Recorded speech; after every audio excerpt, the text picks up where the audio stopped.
Assalamualaikum warahmatullahi wabarakatuh. Alhamdulillah, nahmaduhu wa nasta'inuhu wa nastaghfiruh, wa na'udzu billahi min syururi anfusina wa min sayyiati a'malina. May yahdihillahu fala mudilla lahu wa man yudlil fala hadiya lahu. وأشهد أن لا إله إلا الله وحده لا شريك له وأشهد أن سيدنا محمدا عبده ورسوله اللهم صل وسلم على حبيبنا سيدنا محمد وعلى آله وأصحابه والتابعين لهم بإحسان إلى يوم الدين. اللهم يا ربنا ألف بين قلوبنا واجعلنا يا ربنا من المتحابين فيك ومن المتزاورين فيك ومن المتجالسين فيك ومن المتبادلين فيك. ادفع يا ربنا عنا البلاء والوباء والزنا والزلازل والمحن ما ظهر منها وما بطن. احشرنا يا ربنا يوم القيامة مع زمرة حبيبك سيدنا محمد وتحت لوائه ارزقنا يا ربنا التوبة قبل الموت والشهادة عند الموت والجنة بعد الموت. أما بعد, yang sangat kami cintai, kami muliakan ayahanda kami, ibunda kami, saudara-saudari, para perindu-perindu ridha Allah, pecinta-pecinta baginda Nabi Muhammad sallallahu alaihi wasallam. Mari kita renungi sejenak tentang kehadiran kita di tempat ini. Yang menghadirkan kita ke tempat ini adalah Allah. Yang memberikan kemauan kepada kita adalah Allah. Yang memberikan kemudahan kita adalah Allah. Artinya ini semua adalah nikmat besar dari Allah Subhanahu wa taala yang harus kita syukuri. Nikmat kemudahan yang Allah berikan kepada seorang hamba di dalam kebaikan. Ada satu hikmah yang pernah kami hadirkan, tanda hamba yang dicintai oleh Allah adalah hamba yang begitu mudah melakukan kebaikan, biarpun kadang kebaikan itu tidak direncanakan. Tapi begitu sebaliknya seorang hamba yang tidak dicintai oleh Allah begitu mudahnya melakukan kemaksiatan, biarpun kadang itu tidak direncanakan. Anda sudah berkumpul di tempat mulia. Apakah Anda merencanakan atau tidak? Kenyataannya Anda berada di tempat mulia saat ini. Semoga panjang umur semuanya. Kalau tiba-tiba Allah mematikan kita saat ini, kita mati dalam keadaan mulia. Maka ayo mohon kepada Allah, semoga seperti Allah telah mempertemukan jasad kita, Allah mempertemukan hati kita dalam cinta karena Allah. Dan mari memohon, semoga seperti Allah mengumpulkan kita saat ini, Allah kelak mempertemukan kita di padang mahsyar bersama baginda Nabi di bawah bendera Rasulullah sallallahu alaihi wasallam. Dan seperti Allah telah mengumpulkan kita saat ini, semoga Allah mengumpulkan kita kelak di surga bersama Rasulullah sallallahu alaihi wasallam. Sebelum masuk kepada topik yang diangkat pada kesempatan ini, ada dua pesan yang sangat penting untuk kami sampaikan, pesan cinta. Yang pertama adalah tujuan membuat majelis taklim bukan hanya sekedar berkumpulnya hamba-hamba Allah saja, akan tapi di sana harus ada tujuan. Dan kita mengerti dan tahu bahwasanya berkumpulnya di majelis taklim itu sendiri sebuah kemuliaan. Kita duduk di tempat seperti ini seperti ibadah, bahkan lebih banyak pahalanya dibanding sholat yang kita tegakkan. Dan kita tahu bahwasanya majelis taklim itu sendiri adalah taman surga. Akan tapi harus ada dua hal yang diperhatikan di majelis taklim. Ada kurikulum ilmu. Berapa tahun kita bergabung dan apa yang sudah kita dapat? Sudah pembenahan wudhu kita, pembenahan akidah kita, terus ada kurikulum. Harus ada. Agar wudhu kita semakin baik. Kurikulum tuh kurikulum fikih ada, kurikulum akhlak ada. Kalau kurikulum fikih jelas, kurikulum fikih selama ini bagaimana wudhu, sholat dan sebagainya. Kurikulum akhlak adalah pembenahan bagaimana urusan kita dengan ibunda kita, ayahanda kita. Jangan sampai sudah menghadiri majelis taklim tapi ternyata sama ibundanya belum tegur sapa. Atau masih berani ngomong kasar. Kemudian kita juga ngurusi urusan dengan pasangan. Jangan sampai menghadiri majelis taklim ternyata berangkatnya pun tidak dapat restu dari suami. Atau pulang ternyata pasang taring sama tolak pinggang. Mana buah daripada majelis taklim? Dengan saudara sudah diperhatikan atau belum? Jangan sampai kita menghadiri majelis taklim berminggu-minggu, berbulan-bulan, bertahun-tahun, akan tapi rebutan waris tak beres-beres. Urusan dengan sesama manusia perlu kurikulum kita ini. Hari ini kita mengurusi urusan dengan orang tua, hari ini bulan berikutnya kepada orang ini terus.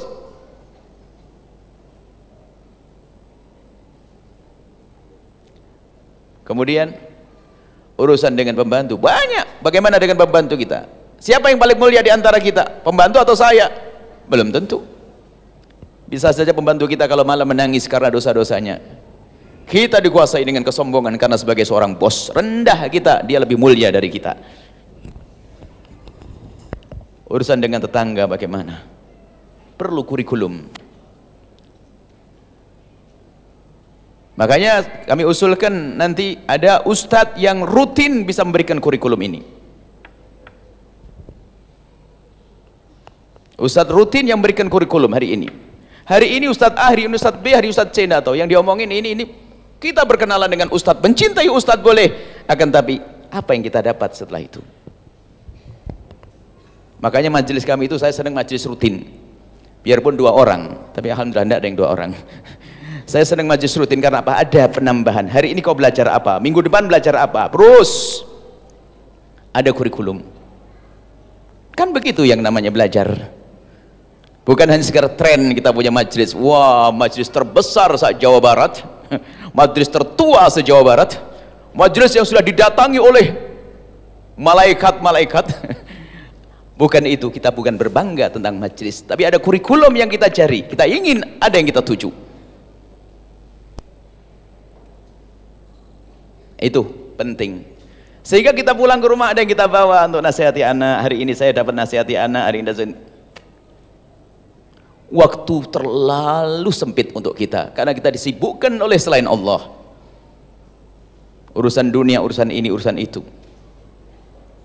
Ayo kita sekarang cara belajar dibenahi. Belajar yang benar. Ini penting sekali. Ini tanda cinta kami. Kami dengar di majelis apa tadi? Dengar tadi sekota apa tadi? Masya Allah, luar biasa. Semoga ini benar-benar ahli surga semuanya. Dan tanda cinta kami maka harus kami sampaikan. Dan kami menemukan ada di beberapa tempat majelis hanya begitu rame, tapi apa yang didapat?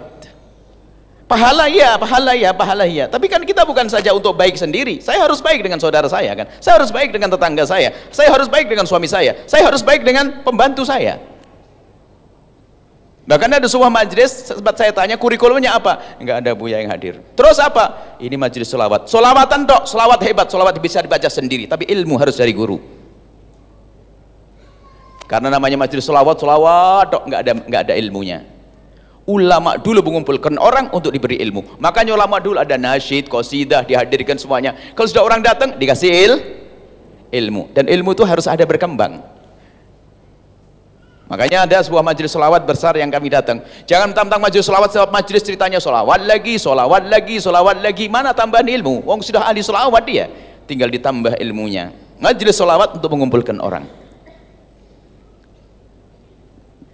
Kenapa harus seperti itu? Karena informasi dari dunia iblis lebih gencar. Yang Anda dengar melalui sinetron, televisi. Langsung televisinya saja pakai kurikulum, bagaimana pengajiannya? Tidak, ini kan aneh. Itu ketinggalan satu sinetron saja kebingungan itu. Bukan inilah, ini ibu ini soleha semuanya. Saya tidak ngomong ibu ini.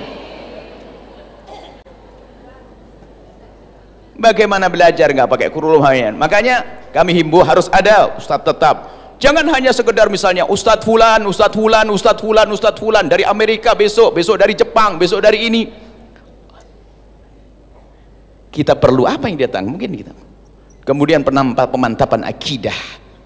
Akidah, jangan sampai akidah diporak-porandakan oleh informasi. Informasi kita ini luar biasa ini. Kadang-kadang kalau bicara tentang informasi kami berharap ya Allah seandainya internet kau putus, alangkah indahnya ya Allah. Biarpun YouTube-nya Buya Yahya juga hilang, saya nggak apa-apa. Ini gara-gara dunia informasi ini, media sosial ini, Masya Allah. Baik, selesai ya masalah majelis taklim harus seperti itu. Maka kami tetap menghimbau, kalau ibu punya majelis yang kecil-kecil di kampung tapi ternyata ustadznya yang ikhlas ngajar kitab Safinatun Najah, Aqidatul Awam, tekuni itu karena itu kurikulum. Biarpun kelihatannya nggak sebesar yang selama ini ada datangi, yang hadir 6 orang, lebih konsentrasi dengan 6 orang, tapi kurikulum, pembenahan wudhu'mu, pembenahan akidahmu. Kan ngaji bukan berbangga, ngaji ada yang dituju ridho Allah, ada ilmu yang kita dapat. Di musala ibu itu loh ya, ini kan gabungan kan ada majelis kecil di kampungnya kan, lah itu penekanan. Ada Safinatun Najah kecil, bab wudhu sampai selesai. Ini diselesaikan berapa kali pertemuan? Mungkin 1 tahun sudah selesai. Kemudian berikutnya akidah, akhlak. Makanya kalau kita punya majelis rutin itu 7 itu kurikulum untuk urusan dengan manusia, urusan dengan ibu, suami istri. Kalau ibu pengen bisa mencari bolehlah. Kalau orang tua 1 kurikulum 1 pertemuan. Hidup indah dengan berbakti pada orang tua. Kemudian suami istri membangun keindahan rumah tangga. Kemudian silaturahmi adalah hidup indah dengan dalam berbagi waris. Itu ada kurikulum 1, 2, 3, 4, 5. Sehingga ada ilmu yang dikumpulkan. Sehingga dia membuat pembenahan. Selesai. Pesan yang kedua. Tadi zaman media sosial. Nabi pernah mengancam, Nabi pernah mengingatkan, la tahasadu wala tanajashu wala tabaghadu wala tadabaru wala yabi' ba'dukum ala bai'i ba'din wa kunu ibadallahi ikhwana al-muslimu akhul muslim la yadlimuhu wa la yahkiruhu wa la yakhduluhu at-taqwa hahuna. Hadis panjang. Nabi melarang jangan kau saling menghasut. Hasud ini akan dibahas secara khusus, mukaddimah aja ini, mukaddimah, nanti masalah musibah. Sebab hasud juga musibah besar. Kalau di dalam hati seorang hamba dikuasai hasud, hasud ada dalam semua orang. Akan tapi kepandaian orang dalam menyembunyikan dan memerangilah itulah berjaya. Ada benih hasud, ada. Karena hasud itu nempel bersama adanya hawa nafsu kita, hasud juga ada di situ. Maka kemenangan kita di saat memerangi hasud. Kalau lihat tetangganya berhasil, sakit hati. Lihat tetangganya beli mobil, nasib buruk tuh manusia. Tapi kalau orang hidup dengan cinta, lihat tetangganya beli mobil, ikut senang, nggak keluar duit. Tetangganya bangun rumah, bangun rumah, Masya Allah, bangga, nggak keluar duit.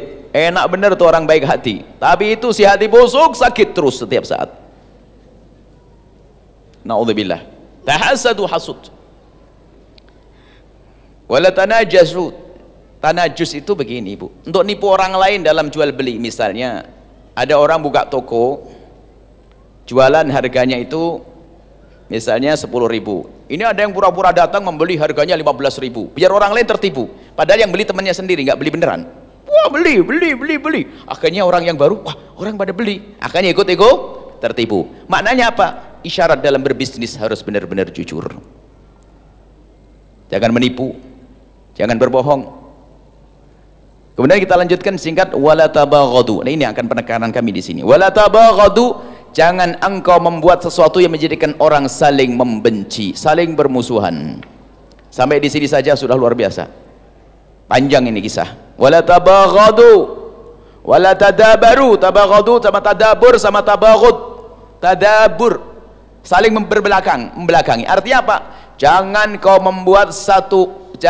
mengucapkan satu kalimat atau melakukan satu pekerjaan yang menjadi sebab orang saling benci dan saling berpaling. tidak mau mencintai.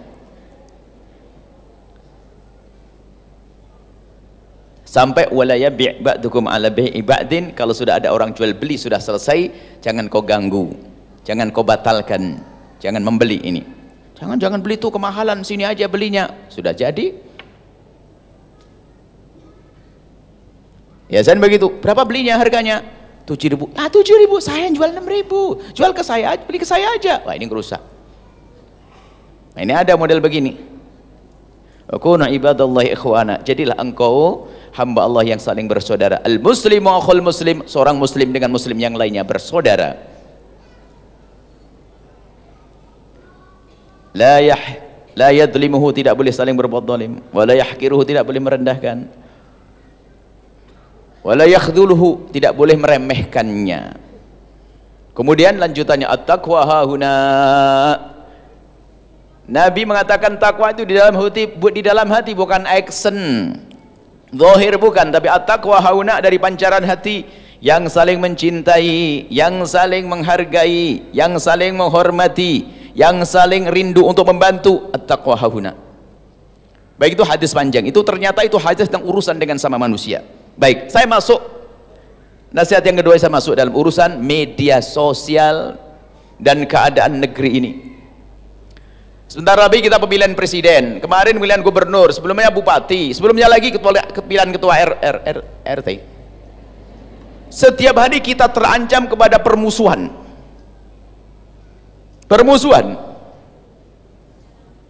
Kita sering kemudian lihat di media sosial, teman-teman caci maki. Ini anak Pak Haji, ini Pak Haji, ini mungkin Ustadz, caci maki. Kenapa hidup kita dengan caci maki? Siapa yang ngajari caci maki?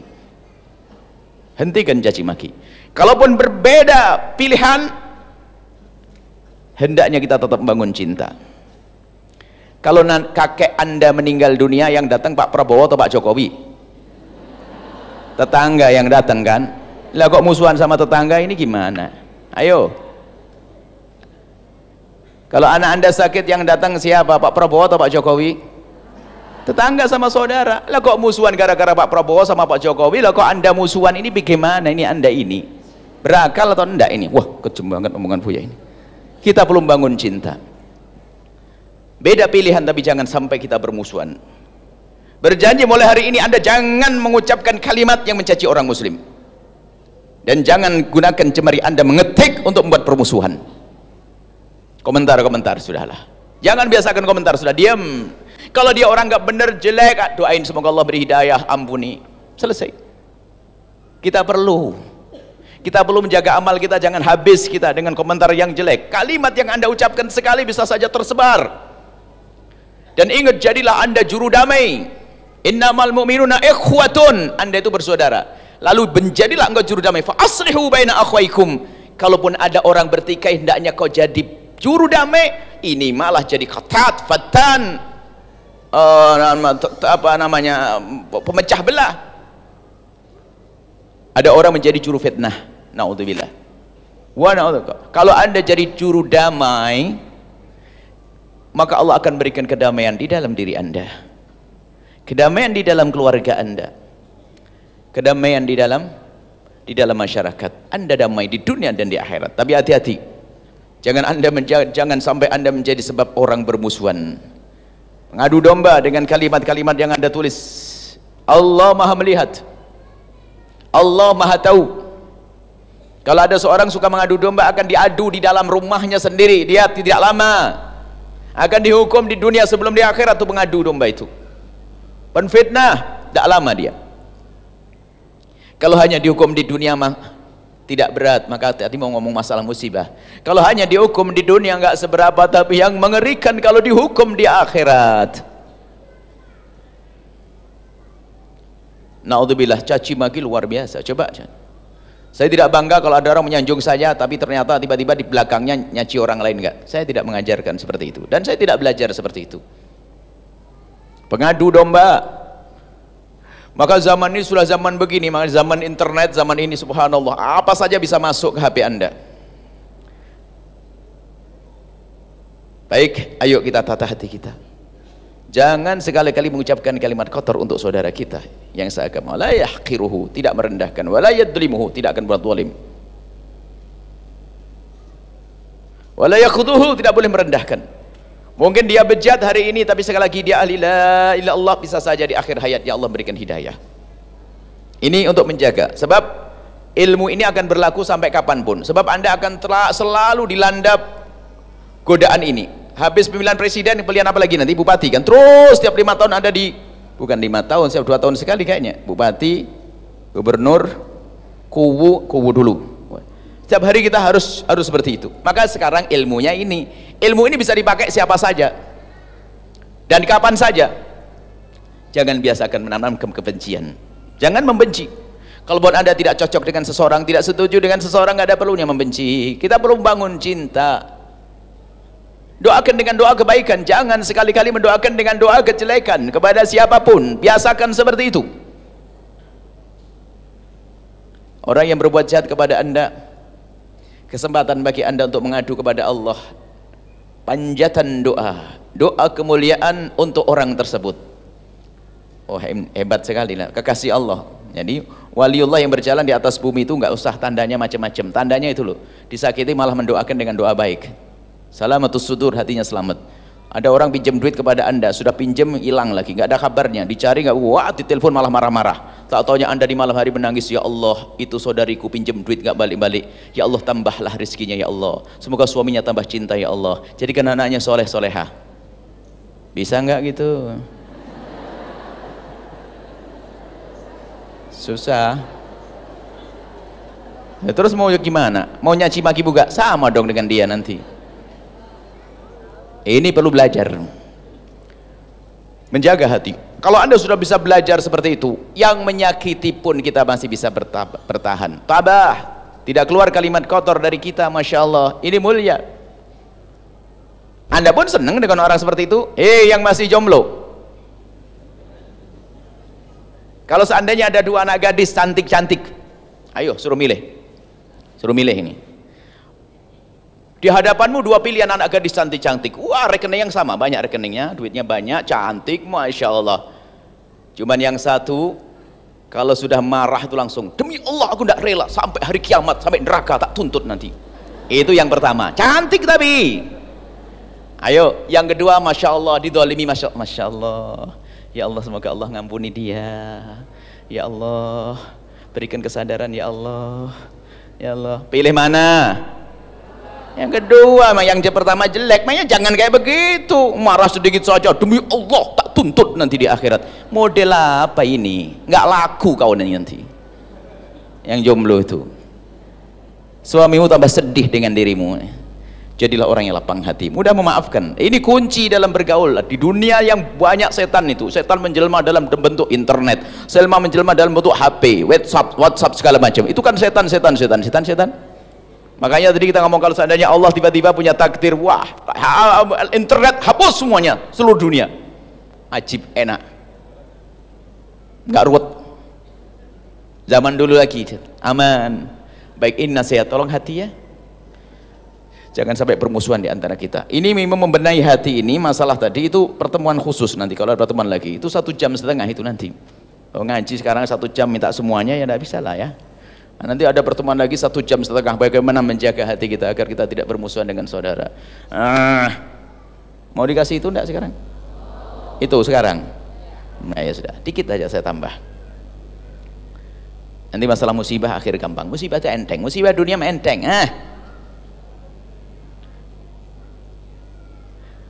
Masalah bersihkan hati, tolong benahi hati. Jangan biasakan kita dengan kebencian, permusuhan dan sebagainya. Alangkah indahnya hidup dengan cinta. Allah, hidup dengan cinta, kangen rindu ketemu begini. Coba kalau hidup dengan kebencian, dia datang lagi. Apalagi dia duduk ini di paling depan, yang anda benci itu. Ngapain dia duduk depan? Kayak ustadzah aja. Wah ini sudah. Nah ini mulai benci. Yang benci begitu. Tapi tidak ada yang benci, ini sayang semuanya ini. Misalnya hidupnya tidak indah, benci. Kalau sudah kebencian menguasai di dalam hati kita, naudzubillah, siapapun akan jadi musuh. Anak bisa jadi musuh, bapak jadi musuh, saudara jadi musuh. Kalau sudah ada benci, yuk kita pangkas kebencian hari ini. Untuk mangkas kebencian sederhana, kilat saja ini. Ceritanya panjang sebetulnya, kilat. Begini, yang pertama, pastikan Anda bisa mendoakan dia dengan doa kebaikan. Sudah, berjanji. Makanya mendoakan doa kebaikan itu bukan orang yang berbuat baik sama kita. Yang berbuat sama kita mah enteng. Kita kan rajin mendoakan orang yang memberi hadiah kepada kita, ngasih apa, menolong kita sampai kita dapat kerjaan, yang jodohin kita, gitu ya. Itu. Tapi kita belum pernah belajar mendoakan orang yang kurang ajar sama kita. Nah ini kita lupa. Itu yang penting. Kalau doain orang yang berbuat baik sama kita, enteng. Gimana kita bisa mendoakan baik orang yang bermasalah dengan kita? Itu yang pinjam duit gak balik-balik, yang mencaci maki, yang menfitnah. Masya Allah. Yang menfitnah kita, mencaci kita, mengolok kita, bagaimana kita bisa mendoakan? Bayangin aja pahitnya. Itu loh orang ibu-ibu pinjam duit kepada Anda. Katanya hari kemarin dikirim duitnya, nggak dikirim, nggak telepon lagi. Anda datang ke rumahnya, katanya pergi, rupanya sandalnya masih ada. Sudah gitu kelihatan kepalanya lagi. Sudah Anda mergoi dari belakang, mulai dari belakang, pas rupanya dia ke belakang lagi ngitung duit lagi. Sudah begitu melengos, lalu berkata, ngapain kamu kesini? Enak nggak? Nggak enak. Bisa Anda doain, ya Allah semoga rezekinya banyak, suaminya tambah cinta. Ya Allah rezekinya banyak, suaminya tambah cinta, anaknya soleh-soleh. Bisa nggak?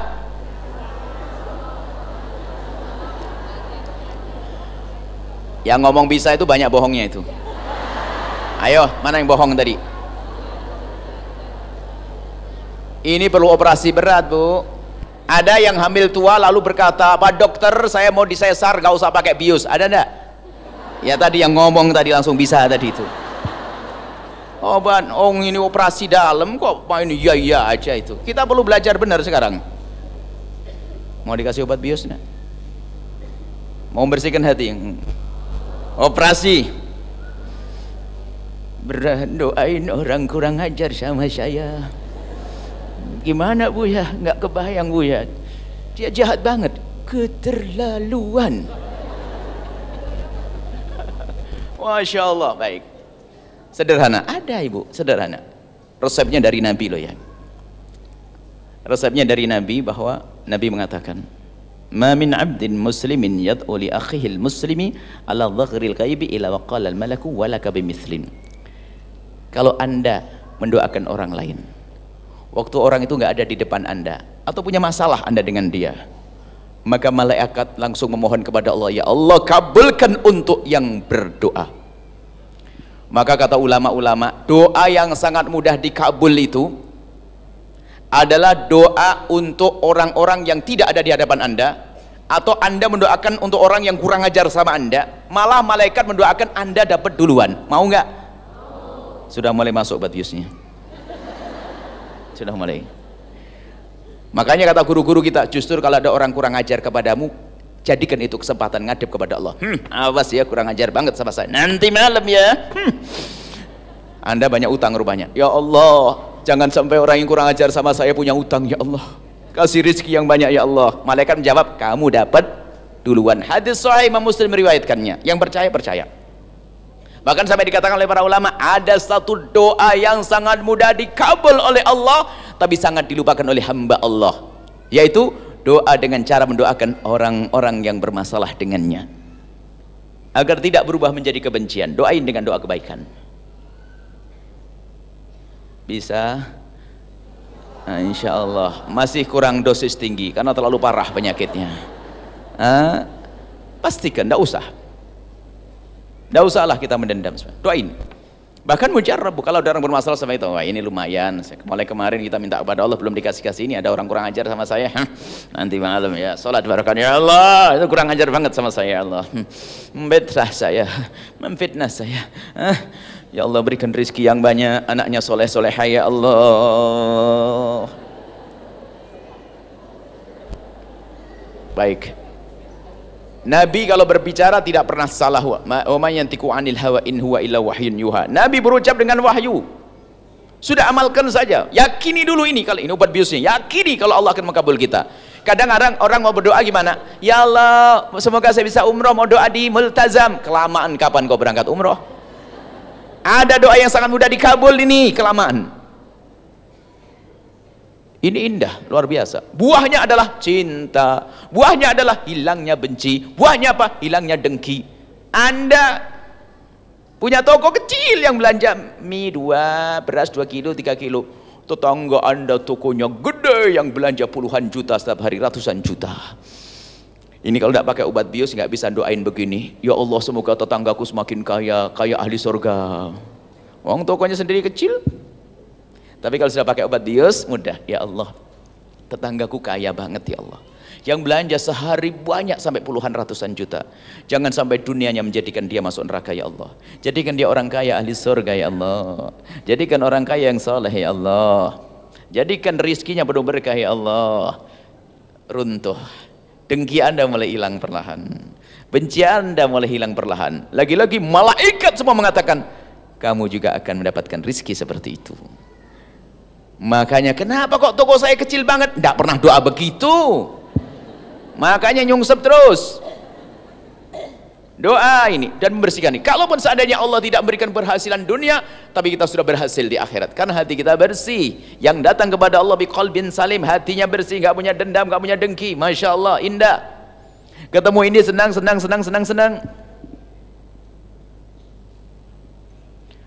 Obat biusnya kurang kuat. Saya tambah dikit, pungkasan baru masuk judul nanti. Obat bius yang kedua, ini dosisnya saya tambah lagi. Gini loh ya, itu yang kurang ajar tuh siapa sih? Umat siapa? Umat Nabi Muhammad, ya kan? Kadang umat Nabi Muhammad, bahkan kadang saudara kita. Mungkin ada di antara kita yang sudah begini, ya saya ngelihat mukanya itu enggak kuat lihat mukanya. Pol set. Top sudah. Ya sudah, kalau Anda tidak bisa ngelihat mukanya, jangan dilihat. Kirim aja WA begini, Dek, mohon maaf. Kakak marah bener sama kau, Dek ya. Sampai aku tidak mampu melihat kamu. Tolong jangan datang ke rumahku. Cuman kalau kau perlu apa-apa, kirim nomor rekening, tak kirimi duit nanti. Lawan tuh setan. Bisa nggak? Sudah ada obat biusnya tadi lah.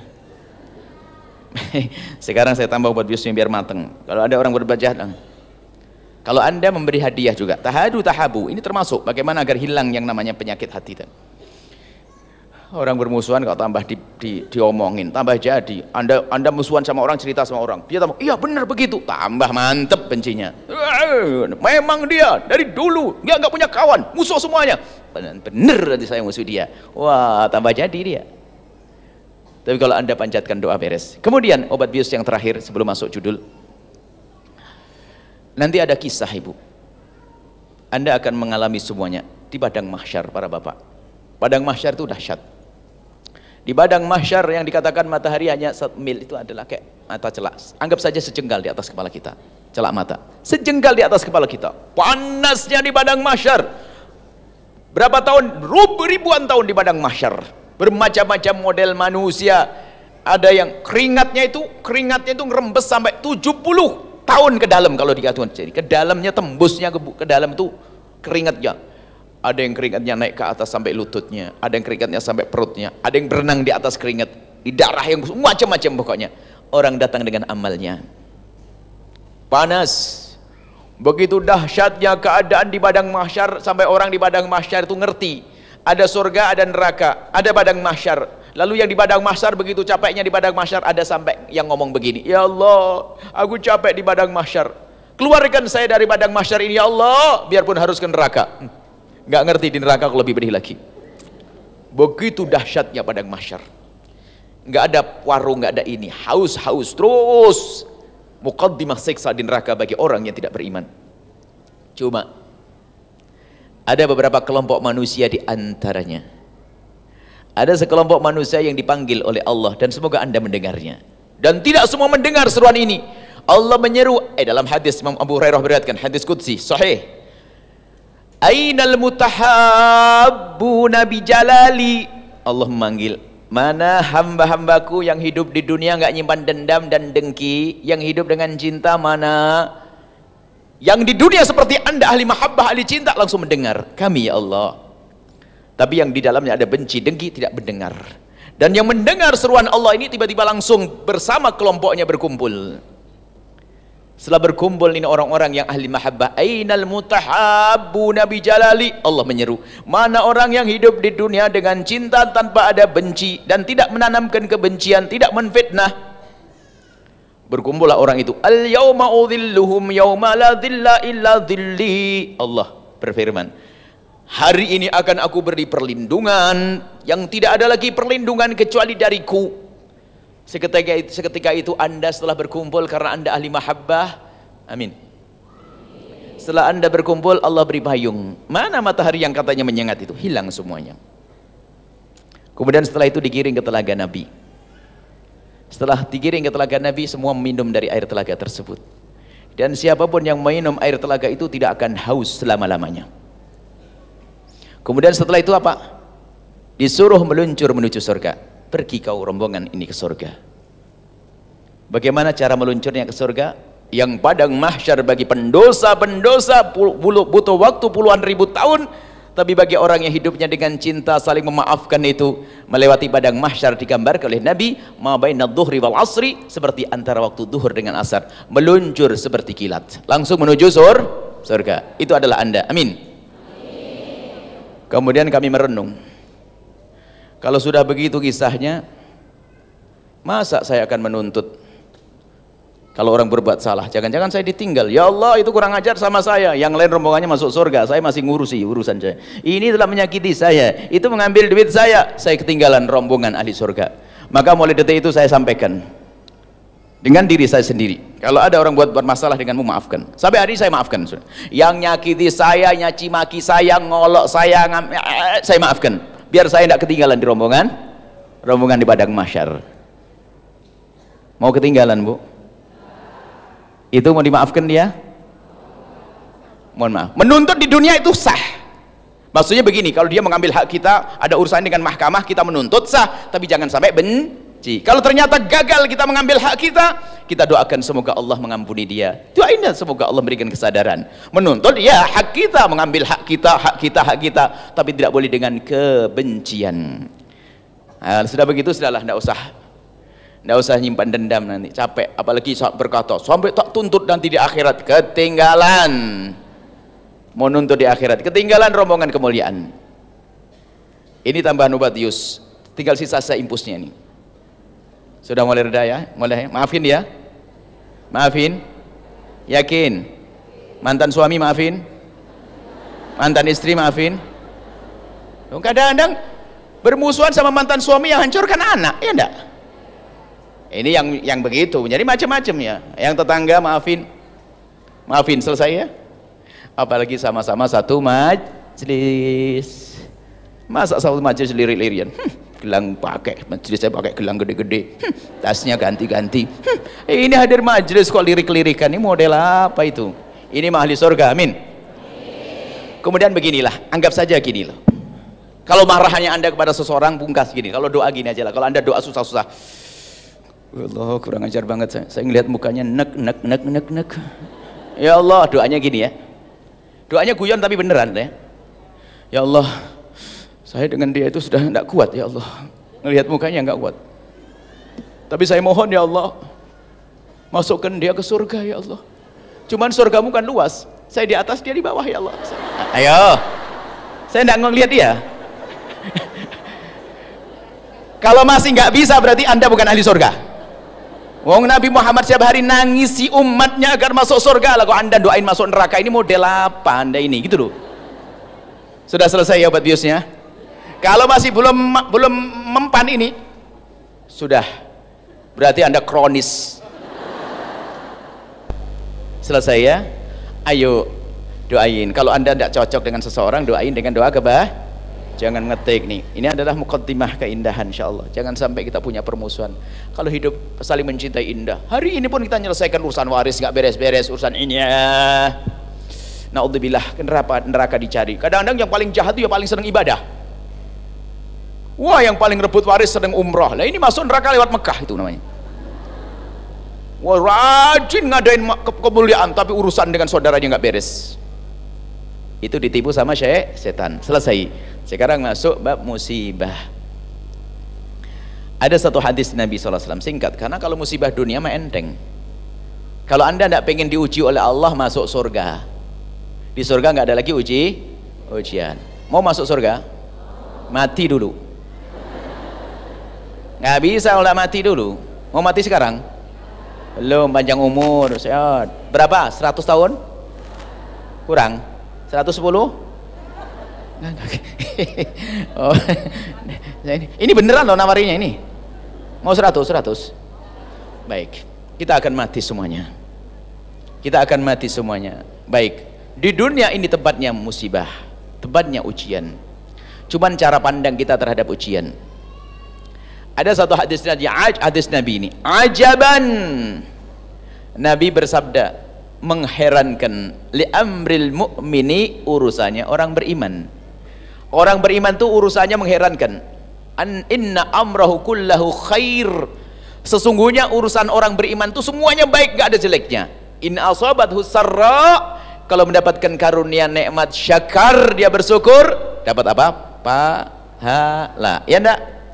Wa in asabathu dharra, kalau dapat musibah, sabar, dia sabar, dapat pahala. Wala yakunu dzalika li ahadin illa li mu'minin. Enggak ada yang demikian itu kecuali untuk orang yang beriman. Maknanya begini, tidak ada musibah yang Allah timpakan kepada seorang yang beriman kecuali karena 3 hal. Anda fahami makna ini? Yang pertama, karena Allah ingin menghapus dosa. Masya Allah, Allah tuh sayang. Allah melihat hambaku, aku sayang dengan hambaku yang satu ini. Maka dalam hadis lain disebutkan, innallaha idza habba 'abdan ibtalah. Kalau Allah mencintai seorang hamba, dia uji karena mau diangkat derajatnya, mau dibersihkan dosanya. Masalah membersihkan dosa itu gini, dosa itu ngeri ya, jangan ngentengin dosa. Enggak apa-apa masuk neraka sebentar, jangan ngomong sebentar, semenit enggak, sedetik enggak. Jangan sombong dan neraka. Percikan api neraka itu kalau jatuh ke bumi akan hangus ini bumi. Jangan sombong dan neraka. Yang sombong neraka sini, saya kasih duit 500.000, saya pinjam punggungnya, tak kasih setrika 2 menit. Mau? 1 juta? 1,5 juta? Pak Haji Komar bayar 5 juta? Mau? 2 menit? Nyas? Mau? Kau mau main-main neraka? Neraka itu pedih, belum lagi siksa di alam barzah, seram. Takutlah kepada Allah. Banyaklah istighfar, minta ampun kepada Allah. Sebesar apapun dosamu, kalau Allah sudah mengampuni, tidak akan tampak lagi dosa di alam barzah, tidak lagi tampak di padang mahsyar, tidak akan lagi tampak di akhirat. Allah sayang, maka Allah membuka pintu, namanya pintu tobat. Dan kita semua bersalah. Siapa yang nggak bersalah? Ayo, semua dari kita bersalah. Kita bersalah, punya kelas, tapi Allah maha kasih. Dengan kesalahan kita pun ada pintu namanya tobat. Dan kalau sudah orang tobat serius, makomnya tinggi, makom mahbubiyah, dicintai Allah. Innallaha yuhibbut tawwabin. Allah cinta kepada orang yang bertobat. Ayo bergegas tobat. Lah ini ada hamba ditunggu sama Allah, suruh tobat, enggak tobat-tobat. Istighfar enggak, tapi Allah sayang. Sayang, ini hambaku, aku cinta kepada dia, pangkatnya harus tinggi dia. Cuman kalau dia jarang tobat, oleh Allah dikasih musibah, jeder. Kamu tidak mau istighfar sih? Mau diangkat derajatnya. Allah sayang sebetulnya. Mau diletakkan di tingkat tinggi, cuman dia jarang istighfar, jarang minta ampun. Maka musibah yang Allah berikan kepada ahli iman ini yang pertama untuk membersihkan dosa. Kalau ini saja sudah cukup, sehingga dosa kita tidak akan tampak lagi di alam barzah. Yang kedua, untuk pengangkatan derajat. Surganya naik lagi. Allah, semoga Allah mengangkat derajat kita tanpa dengan musibah, dengan amal yang baik. Musibah kalau ditimpakan harus kita yakini akan diangkat derajat. Kalau bukan diangkat derajat, akan Allah tabungkan pahala. Orang sabar pahalanya bi ghairi hisab, nggak ada hitungannya, sampai kaget. Jadi kagetnya begini, ada kaget yang boleh anda minta kayak gitu, ada kaget nggak boleh anda minta. Kaget yang pertama begini, ada orang nanti yang mendapatkan sakit, musibah sakit apa, waktu di surga itu kaget, ya Allah ini pahala apa ya Allah? Lalu dijawab, itu pahala sakitmu sebulan waktu itu. Banyak banget ya Allah. Iya. Ya Allah, kalau tahu begitu aku pengen sakit seumur hidup saya. Jangan minta ya, ini yang nggak boleh diminta. Jangan sombong, kalau di dunia minta yang baik baik, jangan minta ya Allah berikan saya ujian biar saya pakai tinggi, tidak usah ngomong itu. Kalau ngomong yang baik. Nabi Yusuf aja waktu as-sijnu ahabbu ilayya, waktu ngomong penjara lebih aku senangi ya Allah, akhirnya masuk penjara. Coba ngomong yang lain kan diberi yang lain. Makanya kalau anda itu doa itu jangan ngawur. Misalnya duitnya banyak nggak punya anak, ya Allah duit banyak, daripada duit banyak nggak punya anak mending nggak punya duit lalu punya anak. Dikasih anak bener duitnya nggak ada, nyesel nanti. Kadang-kadang kita doa sama Allah setengah marah. Kalau doa kepada Allah jangan pakai marah ya. Misalnya dikasih duit belum dikasih anak, tinggal doa begini, ya Allah engkau maha kuasa telah memberikan, engkau maha kuasa seperti engkau kuasa memberiku rezeki, sungguh engkau maha kuasa memberi anak. Itu jangan marah-marah kalau minta kepada Allah. Ya Allah saya lama dan nikah sudah, yang penting sama laki-laki jelek juga nggak apa-apa, dikasih beneran nanti. Minta yang baik. Baik, tadi kisah di sorga nggak boleh ditiru, minta di dunia nggak boleh. Ya Allah timpakan ke saya musibah, jangan. Minta jauhkan dari musibah. Bukankah Allah mengajarkan doa Rabbana atina fid dunya hasanah, di dunia baik. Ada lagi, anda boleh niru ini. Nanti ada orang di sorga kaget, ya Allah ini pahala apa? Ini pahala infakmu uang receh waktu itu di majlis. Ya Allah banyak banget. Iya. Ya Allah kalau tahu begini hartaku akan aku infakkan semuanya. Ini boleh ditiru sekarang. Yang tadi nggak boleh. Ayo. Ini boleh. Karena betul nyesel. Orang yang berinfak itu nyeselnya bukan nyesel sakit. Ya Allah kenapa kok nyesel begitu aku membantunya. Itu nyesel. Kenapa aku tinggal di dunia? Kenapa tidak aku bawa ke akhirat? Akan ada penyesalan. Tapi penyesalan bukan penyesalan orang di neraka, tidak. Kenapa aku hanya memberikan 1 juta? Kenapa hanya aku memberikan 5 juta? Nanti kisah di akhirat. Baik, kembali ke musibah. Jadi musibah yang Allah timpakan kepada seorang hamba itu untuk mengangkat derajat, atau untuk beri pahala, atau pengampunan dosa. Maka baik-baik. Maka kata Rasulullah kepada Sayyidat Aisyah, ajruki ala qadri nasabiki, pahalamu sesuai dengan susahmu. Bukan berarti nanti ibu pulang dari berangkat ke majelis naik jalan kaki, nggak usah begitu, biasa saja. Tapi di saat ada ujian di dalam perjalanan anda, langsung nyantai, nggak usah gimana ketinggalan pengajian ini ribut sama suami, bannya bocor mau gimana, mau ditiup sendiri itu. Ya tenang saja, ban bocor gini, langsung sadar, tetap sama suami cubit-cubitan, bang Allah yang membuat kembos, tapi insya Allah pahala tetap ngalir. Itu apalagi capek keringetan suami, sambungkan, kasih tahu sama suami, kata Rasulullah kepada Siti Aisyah, semakin kau capek semakin dapat pahala gede ya neng, nanti tak gendong sekalian kau, gitu pasti. Jadi capek itu dapat pahala. Jadi yakini begitu, semakin susit perjalanan, nggak usah ngedumel, macet, memang bisa langsung kebuka gara-gara ada marah-marah, macet. Allah pengajian kok capek banget nih, Allah macet lagi, ada gangguan lagi, wah capek, tapi ya Allah ajruki ala qadri nasabiki, pahalamu sesuai dengan susahmu. Artinya kesusahan yang Allah berikan kepada manusia ini adalah untuk pengangkatan derajat, untuk menambah pahala. Nah ini perlu yang ditata hati untuk sabar. Kalau kita yakin kepada Allah, di dunia itu sebentar sekali, sangat singkat. Alhamdulillah, puji syukur kepada Allah, kita berjuang itu dalam waktu yang pendek untuk menggapai keindahan yang tidak berbatas. Umat terdahulu berjuang 950 tahun, Bu. Lihat itu saja ketemu dia lagi, ini 950 tahun umatnya Nabi Nuh. Kita berjuang tidak lama. Umat Nabi Muhammad 63 ke atas 100 deh, 120. Tapi untuk apa? Untuk kebahagiaan yang panjang dan tidak berbatas, tidak ada akhirnya. Ini kalau kita tertimpa musibah. Musibah itu macam-macam, sampai kata Nabi, jika ada duri yang menyangkut di kakimu itu ada hitungannya di hadapan Allah. Akan tapi harus dengan kesabaran. Kalau ada duri ya sudah langsung dicopot saja, selesai. Masya Allah, nggak usah siapa naruh duri di sini, capek. Lega, lapang hati, mudah memaafkan, indah. Baik, kemudian lihat masalah musibah. Jadi begitu, musibah itu akan mengangkat derajat orang beriman. Tapi bagi orang yang tidak punya iman, musibah yang Allah timpakan itu adalah muqaddimah hukuman di akhirat nanti. Bukan pengangkatan derajat, bukan pengampunan dosa karena dia tidak punya iman. Maka kata Nabi tadi, bagi ahli iman itu baik-baik saja. Ketimbang musibah di dunia, ternyata diganti oleh Allah kebaikan di akhirat. Maka dari itulah ini, kalau Anda memandang musibah kepada orang lain, beda pandangan di saat kita memandang musibah untuk kita. Karena ada 3 kemungkinan tadi. Tolonglah kalau ada orang lain ketimpa musibah, jangan bilang, wah ini karena banyak dosa kamu. Jangan gitu. Wah Palu banyak dosa, Jogja banyak dosa. Anda merendahkan. Sakit dibegitukan orang. Akan tapi hibur hatinya. Wahai saudaraku di Palu, tidak ada musibah yang menimpamu kecuali karena Allah akan mengangkat derajatmu. Yang telah meninggal gimana? Bisa saja dia dikencet bumi, kemudian kena air, ketabrak ini, rasakan sakit, bersama itu juga akan diampuni, dihabiskan dosanya. Hibur begitu. Jangan bilang, wah karena banyak dosa, maksiat semuanya. Ketahuilah, kalau orang Palu digoncang oleh gempa gara-gara maksiat, Bandung pun harus kena gempa. Karena di Bandung ada maksiat. Ada enggak? Ada. Bilang enggak ada maksiat, ayo. Ada. Maka sampaikan ke mereka, Allah ingin mengangkat derajatmu. Tapi kalau menemukan musibah pada kita, bolehlah kita berkata, karena dosa-dosamu, matamu, internetmu, macam-macam.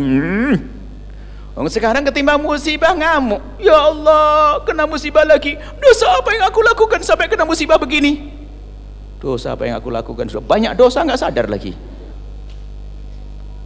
Putus asa, namanya bunuh di neraka. Bunuh diri itu ada, kalau memang dia masih ahli iman akan selamat. Tapi kalau bersama bunuh dirinya, hilang imannya, di neraka selama-lamanya. Dia hanya karena capek urusan langsung bunuh diri. Ini ahli iman model apa itu? Na'udzubillah. Ahli iman nggak bisa seperti itu. Dia tahu Allah, kenal Allah. Tidak ada musibah, ujian yang ditimpakan kepadanya kecuali karena Allah ingin mengampuni dosanya atau mengangkat derajatnya, atau Allah akan menimbunkan pahala yang besar nanti di akhirat. Jadi jalan hidup, kalau Anda mengalami hidup yang melelahkan, ingat Siti Aisyah waktu ngadu ke Rasulullah, dijawab, pahalamu sesuai dengan jerih payahmu. Semakin capek, semakin besar pahalamu. Semakin capek, semakin besar pahalamu. Tapi capek jangan dicari. Artinya jika Allah menghadapkan dirimu dalam kecapean, hadapi dengan Allah, dengan rindu kepada Allah, rindu pahala dari Allah. Baik, inilah mungkin sekelumit ya. Capek urusan ekonomi, capek urusan ekonomi, capek urusan macam-macam, pekerjaan, capek urusan suami istri, itu adalah ujian. Bahkan begini loh ya, dikatakan bahwasanya kalau Allah mengujimu dengan sebuah ujian itu, kalau engkau adalah ahli iman, sebetulnya Allah ingin menyiapamu agar kau panggil dia. Tidak sakit, tidak pernah bilang Allah, Allah, gara-gara sakit, Allah, Allah. Itu tidak pernah datang ke kiai kecuali gara-gara ditempeleng sama suaminya baru datang ke kiai itu. Masa datang ke kiai nunggu ditempeleng suaminya? Ini bu ya, saya tempeleng suami saya. Mulai kapan tempeleng? Baru sekarang, kemarin. Enggak apa-apa. Di saat enggak apa-apa kalau tak datang ke kiai. Giliran ditempeleng datang ke kiai, lumayan. Jadi datang ke kiai nunggu ditempeleng dulu. Mau gitu? Enggak kan?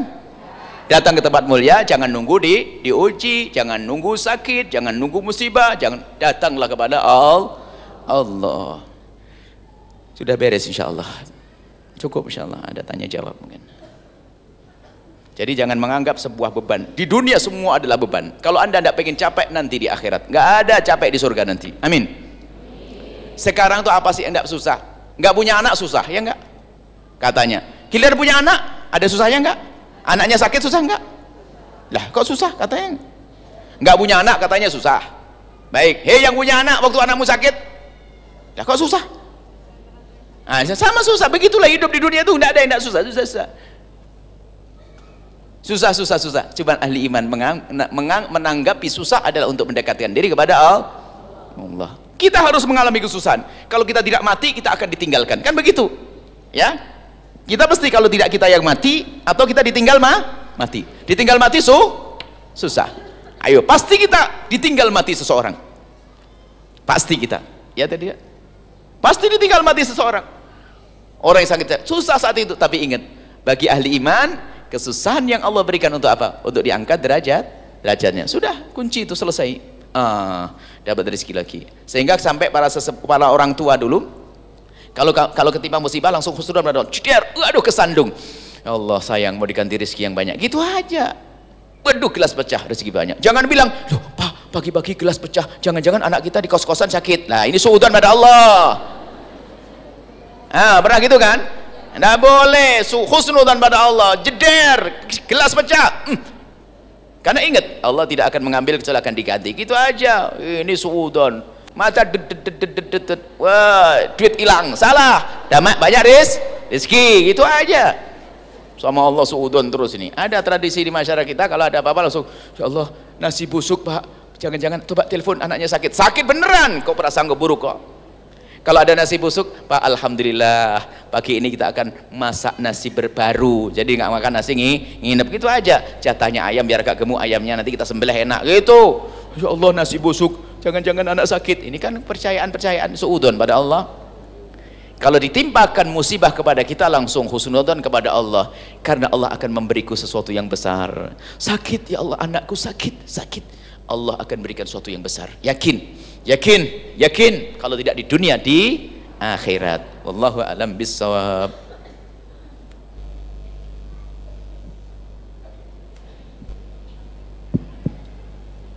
Baik, alhamdulillah materi Buya begitu luar biasa. Mudah-mudahan menginspirasi kita agar memperbaiki kehidupan kita, perilaku kita dalam kehidupan sehari-hari. Baik bunda-bunda, sesi selanjutnya adalah tanya jawab. Untuk yang mau bertanya silahkan dikirim ke via WhatsApp atau langsung dikirim ke panitia di depan. Alhamdulillah di sini sudah masuk 7 pertanyaan Buya. Yang pertama, Assalamualaikum Buya, maaf izin bertanya.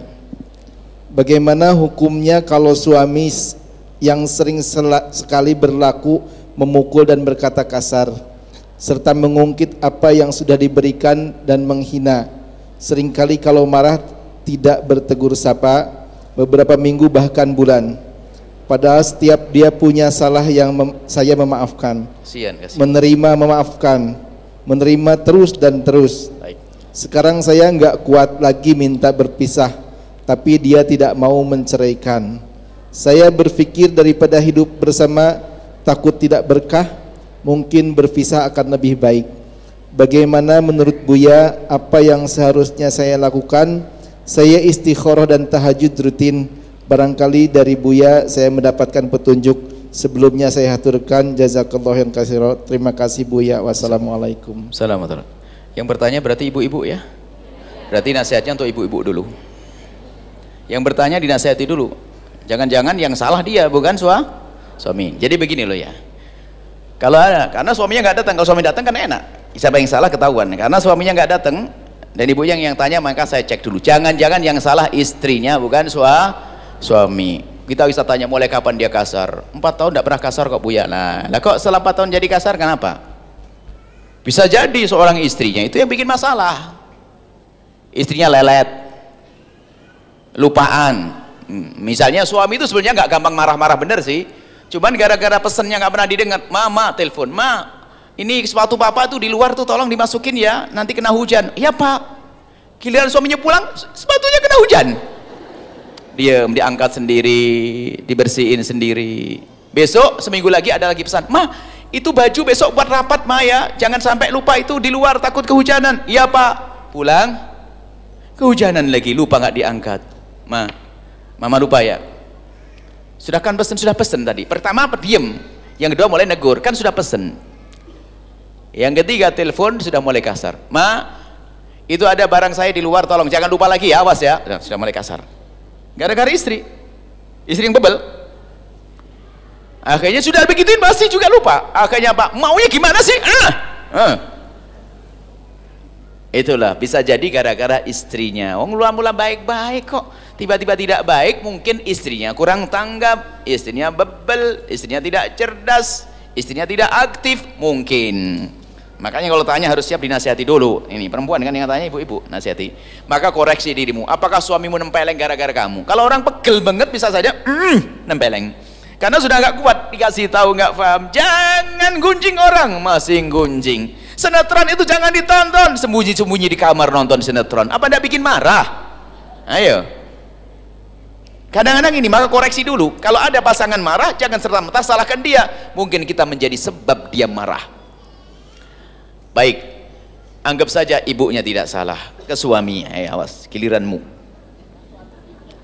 Suami main tempeleng, ya nggak punya kelebihan, cemen, ngerayu istri aja nggak bisa, model apa? Gayanya ganteng, model ngerayu istri aja nggak bisa. Kalau naklukkan istri nggak pakai tempeleng, nggak pakai ancaman cerai. Oh, yang hitam aja dibilang kau manis sekali, seneng sudah begitu. Betul enggak? Betul. Nah, sama istri kok main tempeleng, kau tinju kok sama istri, kamu itu cemen. Tinju tuh tapi tinju tukang tinju sana. Ke Israel sana kalau Anda laki-laki, berantem sama istri. Bukan Anda maksudnya itu. Yang tadi lo tuh, yang tadi lo, karena Anda kelihatan Anda mewakili dia. Makanya saya marahnya ada kelihatan orangnya. Nah ini sama istri kok nempeleng. Kaidah sederhana, laki-laki baik tidak akan memukul istri biarpun istri layak dipukul. Fahami makna ini. Laki-laki baik tidak akan memukul istri biarpun istri layak dipukul. Istri layak dipukul tadi yang bebelelet tadi layak dipukul. Anda bukan kan? Paham? Hati-hati. Cuman istri kadang-kadang memang suka bikin marah itu ada loh. Ada teringat satu, makanya ya ada saya teringat satu hadis Nabi. Tugas istri kan indah-indah, tapi indah pun kadang nggak dilaksanakan. Ada satu hadis Nabi, kalau ada seorang wanita, kayaknya hadisnya hadis serem. Kalau saya membaca waktu saya jadi guru keharmonisan rumah tangga, saya membaca hadis ini hadis yang paling indah untuk wanita. Coba diajak kemana tadi? Naik gunung atau ke atas ranjang? Naik pohon kelapa atau naik ranjang? Naik ranjang, diajak ke tempat yang paling indah. Sudah begitu nggak mau diancam lagi. Wah, enak bener ini. Cuman kebanyakan wanita itu memang ogah-ogahan. Kalau sudah tahu suaminya pengen itu langsung ngangetin sayur lama-lama, nutup pintu lama-lama, nih lama-lama. Makanya jangan ngundang Buya Yahya, kapok digituin nanti. Betul gitu? Lah, betul juga. Astagfirullah. Itu yang bikin marah. Wong dia orang sangat berakhlak, di luar lihat aurat haram, dosa-dosa, sampai di rumah ogah-ogahan. Naik hitam. Tapi wahai suami yang baik tidak akan mencaci biarpun istri layak dicaci. Suami yang baik tidak akan memukul biarpun istri layak dipukul. Mana keindahanmu? Mana wibawamu? Mana kawamahmu? Mana pengayomanmu? Kok nempeleng rendah banget. Tembok tuh, tembok pukul air gitu. Istri naudzubillah. Dan kadang kita menemukan subhanallah. Dungu sekali itu laki-laki. Nabi itu jijik melihat ada orang. Ini orang dikatakan gila. Siang ditempelengi, malam ditidurin. Gila itu orang. Dan itu bukan Anda mewakili dia tadi itu. Tenang saja, itu dianya nggak ada. Coba di sini kan enak saya marahi dia gini. Anda ada ya Anda insya Allah orang lembut, penuh kasih, cinta, indah hidup. Kalaupun marah dia, Islam mengajari kalau suami marah kepada istri itu hunna, nasihati dulu. Setelah dinasihati kok tidak denger wahjuruhunna fil madaji, jangan diajak ngomong, tinggalkan. Tapi nggak boleh meninggalkan kamarnya. Maksudnya begini loh, kalau di kamar tetap masuk kamar tapi nggak mau tidur bareng sama istri, ya gelar tikar di bawah. Tak taunya dapat istri nggak punya perasaan, syukurin. Nasib. Maksudnya memberikan pendidikan kepada istri. Jadi bukan main tempeleng. Hajernya pun bukan di luar rumah loh ya. Sekarang hajer itu nggak ngajak ngomong maksudnya. Kalau sudah dinasihati istrimu nggak mau, langkah kedua adalah hajer. Jangan diajak ngomong. Tapi jangan diajaknya ngomong hanya di kamar. Fil madaji, tempat tidur, bukan diceritakan ke tetangga. Ini laki-laki jadi kayak perempuan cerita ke tetangga. Perempuan yang baik mah enggak, ini mah soleha. Ya, jangan cerita ke sana kemari, enggak. Fil madaji. Di luar anak-anak pun nggak tahu kalau punya masalah. Hanya di kamar saja tak tanya, suaminya tidur sebelah nggak mau. Setelah itu kalau sudah dihajar, didiemin masih nggak paham, wadribuhunna, pukul. Loh, pukul apa? Bukan bogem. Sampai mengisyaratkan pukulan, tunjukkan kalau kau marah. Karena dia seorang yang solehah pakai siwakmu, sayang. Aku marah. Bahkan kalau perlu kalau marah tuh ngomong dulu, Pak. Ma, assalamualaikum. Ma, insya Allah sore nanti Abah mau marah nih. Siap belum? Gitu. Siap ya. Ini masalahnya berat banget. Marah apa sih Bang? Iya, siap belum? Tapi jangan khawatir, setelah marah saya siapin hadiah. Tapi siap marahin belum? Kemarin apa? Baru, tolonglah ma, nggak boleh sama saudara kok begitu. Baru nasihatnya indah. Kadang suami nasihati istrinya lagi masak keringetan panas, nasihati siram sayur malahan nanti suaminya. Jadi harus tahu waktu kalau nasihati ya. Baik, semuanya harus indah sudah. Itu pertanyaan, hanya sekedar pertanyaan, semoga tidak terjadi di antara yang hadir. Indah, suami istri itu indah. Makanya saya pengen suami itu pandailah seni cinta. Kalau di rumah tuh cubit-cubitan, colak-colek gitu loh. Lempeng-lempeng banget. Biarpun yang ustadz tuh ya jangan ketahui serem-serem lah. Kalau sampai di rumah ustadznya masih serem, assalamualaikum wahai istriku. Nggak enak lah. Kalau sudah di rumah nggak ada ustadz lagi ya indah, mesra, colak-colek, cubit-cubitan. Wah, kalau bikin suap-suapan itu taruh sendoknya jangan dipegangi. Kan ada seninya lah, hidup tuh ada seni lah. Ya sudahlah, indah nih. Sudah, pertanyaannya kayaknya nggak jadi 7, 2 aja sudah cukup, habis waktunya. Baik, silakan yang lanjut. Baik, ini kelihatannya pertanyaannya masalah pribadi semua, Ustaz. Yang kedua, assalamualaikum Buya. Saya seorang mu'alaf. Saya mau bertanya sesuai tema. Bagaimana hukum Islam atas istri yang harus taat kepada suami yang bukan Muslim? Baik, begini ya. Kemarin ada satu orang masuk Islam. Kemudian suaminya belum masuk Islam. Ada yang bertanya, lalu bagaimana urusan dengan suaminya? Ntar dulu, yang penting masuk Islam dulu. Urusan suami bab nanti. Baik, sekarang kita jelaskan bahwa jika ada seorang wanita muslimah punya suami yang non muslim, jika seorang istri muslimah punya suami non muslim, Anda harus bersyukur bahwa saja Anda sebagai muslimah dulu. Syukuri kalau Anda masih berkuat dengan akidah yang naudzubillah menikah dengan orang non muslim lalu ke bawah. Maka siapapun seorang muslimah yang punya suami non muslim, bersyukurlah karena Allah masih menjaga iman Anda. Satu. Yang kedua, Anda harus mulai berpikir tentang kesempurnaan imanmu. Dalam bahasa fikih, ingat, fikih itu fikih, dalam bahasa fikih, seorang muslimah tidak boleh punya suami non muslim. Seorang muslimah tidak boleh punya suami non muslim. Jangan percaya dengan fatwa-fatwa picisan yang dihadirkan. Tidak. Mungkin ada seorang wanita, saya berat meninggalkan dia, sudah punya anak 3, 4 dan sebagainya. Pertama adalah iman harus tetap dijaga. Sekarang proses.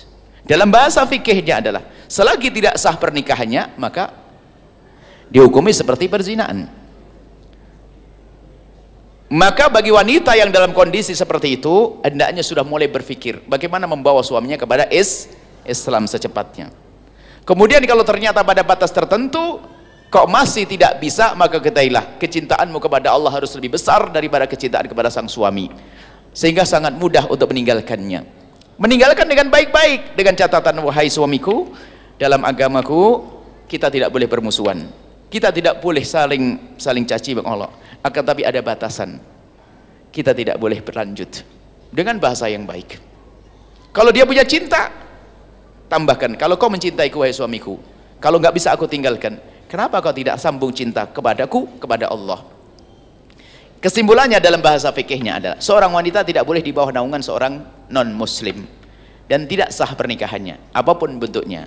Maka akan dikatakan kalau hubungannya adalah dianggap seperti perzinaan. Tapi ingat, Anda pun tidak boleh serta-merta mencaci maki seorang wanita yang masih punya suami non muslim. Mungkin dia proses dalam rumah tangganya. Mungkin seorang wanitanya baru masuk Islam, kemudian masih proses bisnisnya segala macam, anak-anaknya segala macam, tantangannya berat. Maka kalau nasihati, tapi tidak perlu mencaci maki. Kamu tuh zina loh ya, tidak usah ngomong begitu. Dia akan ngerti sendiri pada akhirnya. Wong dia orang insaf kok, buktinya dia ahli iman, mempertahankan imannya kok. Dia akan mengerti, tapi nggak perlu dicaci maki. Dan zina memang secara hukum seperti itu, akan tapi kita tidak ngerti apa yang terjadi di dalam rumah tangganya. Mungkin dia masih menjaga anaknya, mungkin dia akan pelan-pelan agar anaknya cinta kepada dia sehingga dibawa ke Islam semuanya. Tapi yang jelas, mungkin ada yang mu'alaf punya kasus semacam ini. Yang pertama harus Anda syukuri, Anda sebagai ahli iman. Yang kedua, hubungan itu adalah tidak sah. Hubungan itu tidak sah. Cuman nanti jika ada suami istri yang non muslim lalu masuk Islam, pernikahan yang dulu dianggap. Tapi dilihat kalau istrinya masuk duluan, kemudian suaminya nyusul dalam masa iddahnya, pernikahan bisa dilanjut.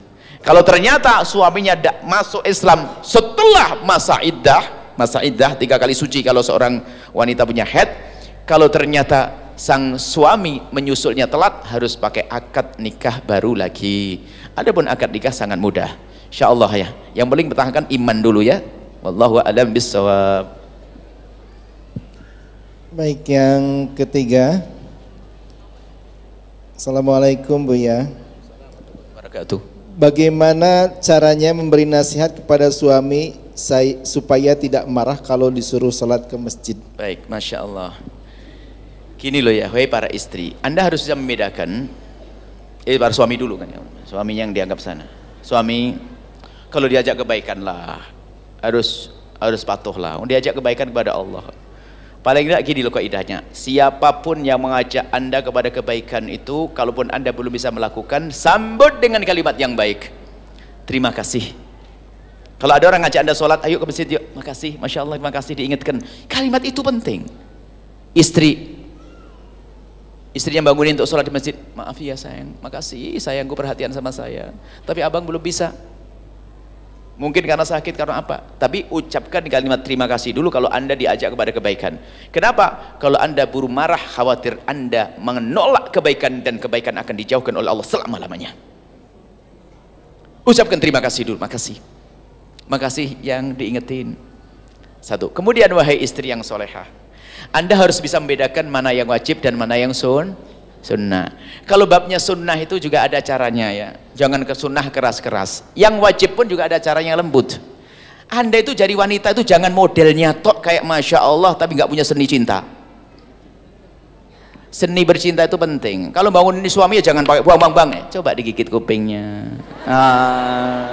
Ya ada seninya lah banguninnya. Bangunin sholat subuh. Ini kayak tukang ronda.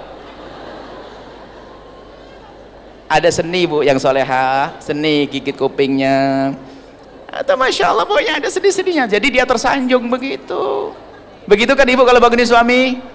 Enggak, kasihan bener nih orang. Jadi ada seni bercinta itu, seni membangunkan sholat. Bahkan Nabi kan pernah dalam kisah, Nabi itu kalau malam itu kalau membangunkan istrinya dipercikkan air. Ada orang mau ngamalkan sunnah langsung suaminya percikan air, wah ditendang nanti. Membuat kesepakatan dulu, bang, yuk kita berlomba. Apa yang malam kita harus tahajud, oke? Oh iya harus. Siapa yang dulu, dia yang berhak memercikkan air di mukanya. Oke, siap, setuju? Tapi sepakatannya jangan salaman, ciuman dong kalau suami istri. Oke, gitulah. Baru bangun, wah berlomba siapa yang duluan percik, lumayan. Nah, kan enak seni cinta. Bangun sholat kok kayak ngajak kemana, sholat ini orang ini laki-laki sholat di masjid gini nih, padahal sholat di masjid adalah ada perbedaan di antara ulama, khususnya mazhab kita Imam Syafi'i menghimbau dengan keindahan ya. Kemudian bertanya bagaimana suami selagi masih sholat, alhamdulillah. Yang repot punya suami tidak sholat, ditingkatkan nanti sholatnya di rumah, alhamdulillah, pelan-pelan sampai Masya Allah suaminya jadi rajin gitu loh. Berarti hebat istri yang berhasil. Tolong ya, ngajak kebaikan harus dengan keindahan, kelembutan, kasih sayang, cinta, bukan dengan merendahkan. Sholat apa ini? Nggak pernah sholat, neraka. Apa ini? Nah begitu ya, yang indah ya bu ya, diamalin ilmu, denger tok nanti. Kuping nanti suaminya mesti telepon, Buya, alhamdulillah gara-gara pengajian Buya setiap malam saya digigit kuping saya sama istri saya. Wah, saya dapat hadiah langsung nanti. Kasih hadiah, kalau dapat kuping kasih hadiah saya. Baik, yang selanjutnya, Assalamualaikum Buya. Waalaikumsalam warahmatullahi wabarakatuh. Buya, bagaimana sikap kita menghadapi orang tua yang selalu marah-marah, tidak mengajarkan agama, selalu bikin masalah dengan tetangga, dan suka mendoakan tidak baik kepada anak, dan dosa tidak kalau kita tidak kalau kita pindah dari rumah untuk ngekos. Mohon bimbingannya Buya. Wassalamualaikum. Ayahmu, ibumu. Jelek atau baik adalah ayahmu, jelek atau baik adalah ibumu. Ada urusan kita dengan seseorang itu, ada yang kita punya hak pilih, ada yang kita tidak punya hak pilih. Pasangan suami istri Anda punya hak pilih, ya enggak? Milih kan kalau nikah? Apa asal ketemu jalan tak nikahi gitu? Enggak kan? Ya, mencari kawan hidup Anda punya hak pilih. Tapi untuk menjadi anaknya si fulan Anda tidak punya hak pilih. Ya ada? Anda pernah pesan, ya Allah saya pengen pesan jadi anaknya itu? Ada? Nggak ada. Nah, karena itu haknya sudah dipatenkan oleh Allah supaya nggak ada tawar-menawar. Wa qadara rabbuka alla ta'budu illa iyyahu wa bil walidaini ihsana. Dengan orang tua harus berbuat baik. Berbakti harus, keberkahanmu ada di sana. Dan ketahuilah, jika ada seseorang mempunyai orang tua yang tidak layak untuk dihormati, maka di saat dia bisa menjaga, maka ketahuilah pangkatnya sangat tinggi. Kalau Anda punya orang tua baik-baik, kalau Anda berbakti kepadanya gampang karena sudah baik. Tapi yang tidak baik itu luar tantangan berat. Jangan mau diajak setan lalu Anda musuhi dia. Enggak, biarpun orang tua seperti apa, dia adalah ayahanda kita, ibunda kita. Wajib berbakti. Cuman bentuk bakti itu bermacam-macam caranya. Tadi berkata, di rumah sukanya cimaki ibu saya, bapak saya ke saya. Bagaimana saya pindah? Lihat.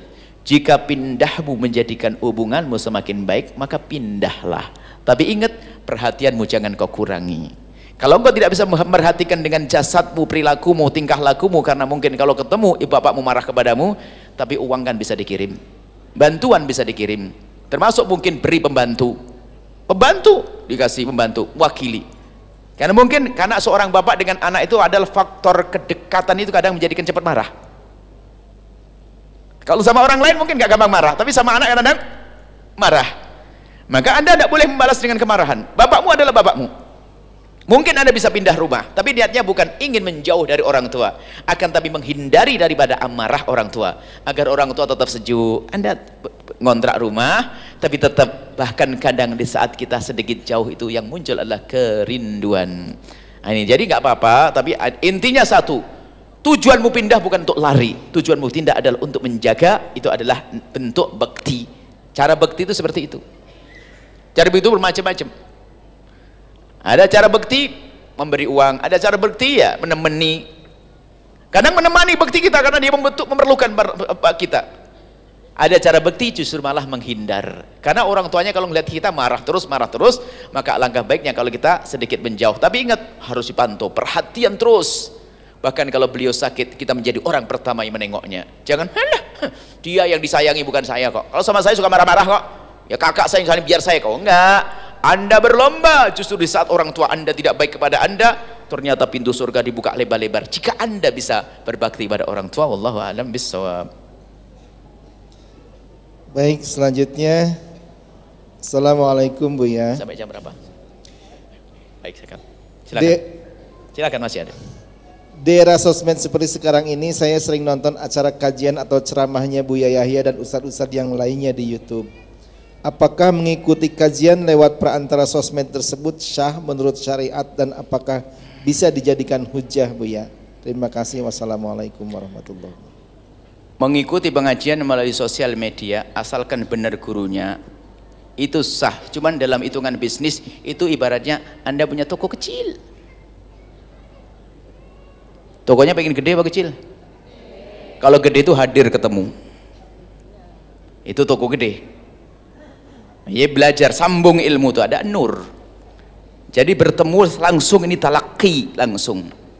Kalau mesti sosial media itu ya alhamdulillah nyambung, tapi ya kabelnya paling kecil lah. Cuman daripada nggak sambung sama sekali. Makanya manhaj talaki, karena ada mahabbah, ada macam-macam yang dibincangkan, ada cinta yang dibangun dan sebagainya. Ini perlu bertemu, namanya talaki. Makanya kami lebih rindu kalau Anda itu daripada merindukan Buya Yahya yang hanya ketemu berapa bulan sekali pun tidak tentu, hanya di YouTube. Kami lebih rindu kalau Anda lebih mengagumi ustadz kampung Anda yang ngajari wudhu Anda. Oh, ketemu saya aja jarang. Dari YouTube diedit itu. Saya terharu, terenyuh kalau ada seorang tidak menghargai ustadz kampungnya gara-gara ngelihat ustadz yang kelihatan televisi. Ya, ibu kenal televisi orang-orang itu? Ya ini salah. Mungkin nalok dari televisi, dari YouTube itu. Tak lagi dengar ini, dia guru, dia begitu. Saya lebih senang kalau Anda lebih terkagum dengan ustadz kampung Anda. Ustadz di kampung Anda yang ngajari wudhu Anda, yang ngajari sholat Anda, yang di saat kakek meninggal dia yang datang Kadang kita dikuasai kesombongan gara-gara apa? Sering ketemu ustadz terkenal, iblisnya muncul sombong, ustadz kampung jadi diremehkan. Terkenal itu karena media, setan pun bisa terkenal. Hati-hati, media itu hanya membuat terkenal, tapi untuk selamat tidak melalui media. Media itu yang menguasai adalah setan. Dari dulu sudah dikasih tahu oleh Allah, taqraba hadhihi syajarah, mbah kita Nabi Adam, hei Adam, informasi, hei Adam, jangan dekat-dekat pohon ini. Informasi kan? Tak taunya dapat informasi dari iblis. Dia dunia informasinya lebih canggih. Ini pohon demi keabadianmu, hai Adam. Oh gitu, dimakanlah. Sampai hari ini pun dalam dunia informasi kita tetap kalah. Sudah ya. Baik, apa tadi? Yang bertanyakan sudah sambung asalkan satu, gurunya benar. Guru benar itu adalah rekomendasi dari guru Anda, guru lokal Anda memberikan rekomendasi. Dengarlah itu, jangan liar.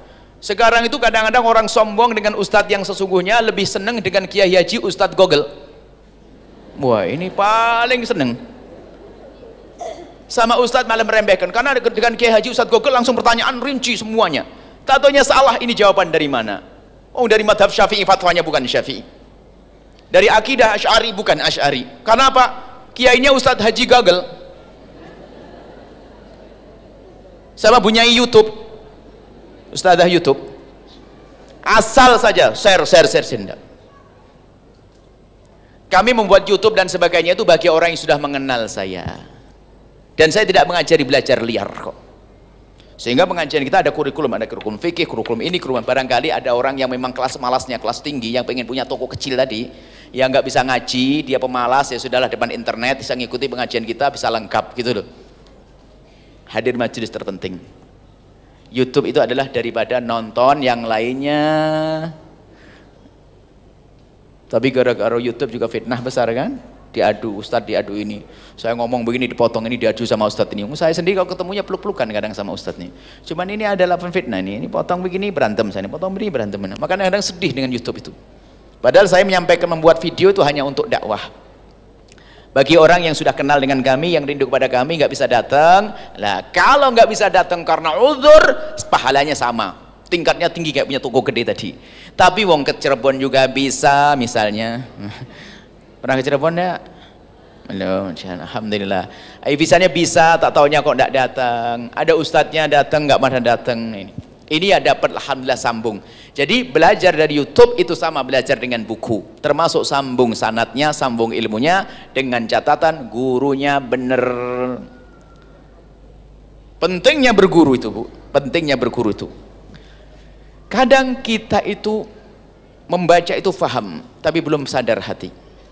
Tapi di saat ada seorang guru ngomong, itu tiba-tiba langsung sadar hati. Sama membacanya. Makanya dalam dunia tarbiyah itu pentingnya berguru. Dikisahkan pada zaman Nabi. Penutup. Ada suatu ketika ada orang yang suka membuat maksiat. Laki-laki yang suka berzina. Na'udzubillah. Zina adalah busuk hina. Cuman dia karena Nabi mengajak dialog dengan akalnya. Pak, iya ya Rasulullah. Apakah kamu punya ibu? Punya ya Rasulullah. Punya anak perempuan? Punya ya Rasulullah. Punya adik saudari perempuan? Punya ya Rasulullah. Baik. Ada orang yang marah. Sebab perempuan yang kau zinai kalau bukan istrinya seseorang, ibunya seseorang, atau anaknya seseorang. Dia diam sesaat faham. Iya ya Rasulullah. Aku faham dan aku ngerti ya Rasulullah. Tapi susah saya ninggalkannya. Ilmu tidak cukup. Tidak jaminan orang dengan ilmunya bisa benar, nggak cukup. Orang ngerti berbakti pada orang tua wajib, tapi ngomong sama orang tua nyelekit masih banyak. Sudah ngerti pada suami harus patuh, tapi masih bangkang juga banyak. Ilmu nggak cukup, akhirnya Nabi penuh kasih. Didekatkanlah tangannya oleh Nabi, ditarik. Lalu dipegang dadanya Rasulullah. Dan di saat Nabi memegang dadanya orang tersebut, tiba-tiba matanya bertemu dengan mata Rasul. Bertemu pandangan Nabi dengan pandangan orang tersebut. Di saat seperti itu lihat melepukan kesejukan dari mata Nabi. Lalu dia meneteskan air mata. Dan setelah meneteskan air mata, tiba-tiba bergetar tangannya dan berkata, ya Rasulullah, demi Allah mulai saat ini aku tidak akan melakukan lagi ya Rasulullah. Apa bedanya? Yang pertama hanya dengan akalnya saja. Yang kedua ada sambung dengan guru. Maka pentingnya tarbiyah. Gurunya nggak jelas. hidayahnya juga kurang jelas. Tarbiyah, ada rohaniyat, sehingga betul kita merasakan. Kadang kita duduk dengan guru mulia 1 menit saja, banyak hal yang kita rasakan sejuk setelah itu, berminggu-minggu, baru nanti lemah lagi, minta dicas lagi, kan begitu. Makanya pentingnya talaki. Tapi mohon kami sampaikan, kalau anda dengar YouTube ya insya Allah nyambung, insya Allah ya, karena memang anda jauh ya, mau ke Cirebon susah, anda dengar YouTube, tapi mohon dipilih YouTube mana yang boleh saya dengar ya. Ini saja, bismillahirrahmanirrahim. Cukup?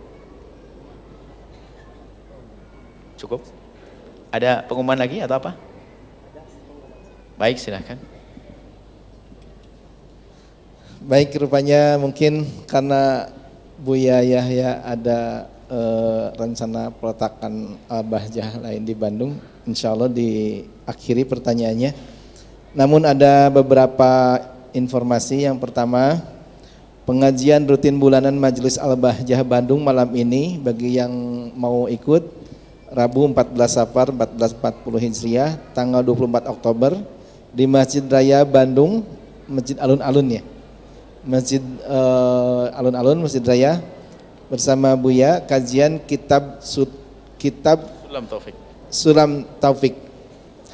Kemudian yang kedua, Maulid dan Silaturahmi Akbar Al-Bahjah Pusat Cirebon hari Ahad tanggal 3 Rabiul Awal 1440 Hijriah, tanggal 11 November 2018 mulai jam 7 pagi sampai zuhur. Bagi yang mau hadir silahkan.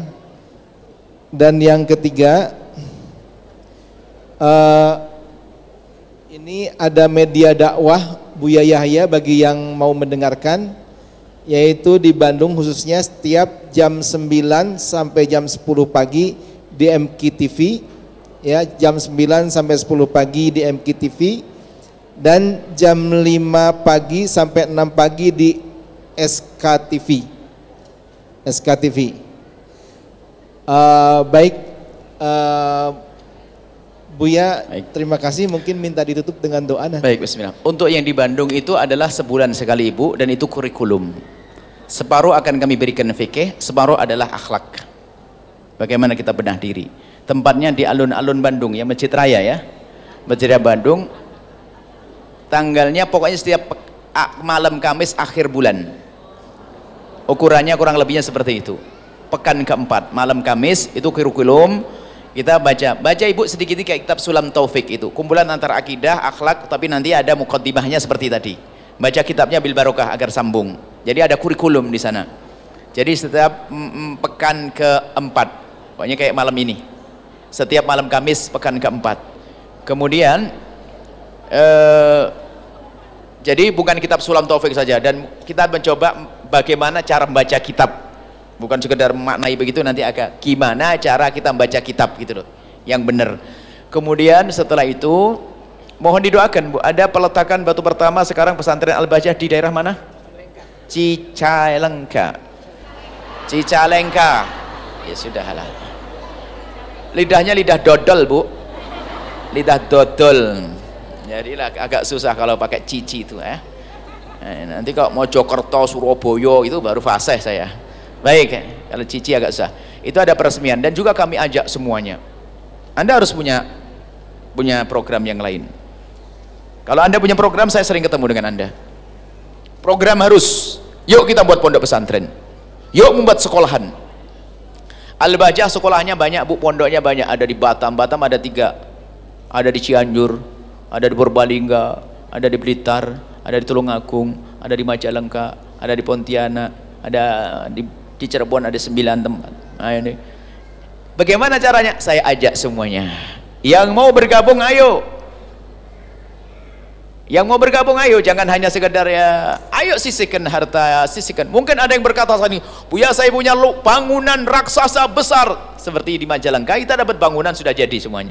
Ada bangunan raksasa ini gimana Buya? Ayo kita buat sekolahan. Sekolah yang menghantarkan orang pada Allah. Sekolah umum boleh, tapi harus ada agamanya. Semua program kita harus ada dakwahnya. Kemudian ini adalah program. Ayo hari ini kalau ada yang gemes, Buya saya punya tempat tinggal buat pondok. Kalau santri Bu tidak usah mikir. Setiap tahun kita menolak santri banyak sekali. Jadi bisa langsung diisi nanti. Minta berapa? 100, 200 siswa yang punya bangunan 1000 nanti dikasih.